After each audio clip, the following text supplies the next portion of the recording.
Meron akong isang video dito sa account na ito na patuloy nag-gain ng views. So, ang video na ito, pinost ko lang siya kasi nga wala akong maisip na content or magandang idea na pwedeng i-post sana. Ngayon, nag-post lang ako ng parang video na may text just for laughs lang. Hindi ko in-expect na dadami ang views nito. So, patuloy siyang nag-gain ng views, tumataas yung views niya compared dun sa iba kong video na may kabuluhan at saka may yellow basket. Di ba ang inaasam natin magkaroon tayo ng viral video na may yellow basket? Kaso nga lang, ito yung video na tumataas ang views, wala namang yellow basket, ni mukha ko nga wala doon. So parang pure text lang siya, just for laughs lang. Kaya sabi ko, ano ba yan?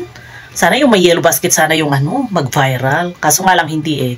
Pero, nung chinek ko yung analytics, doon pala nanggagaling yung mga nadadagdag kong followers. Anyway, thank you sa mga friends and supporters natin dito sa TikTok.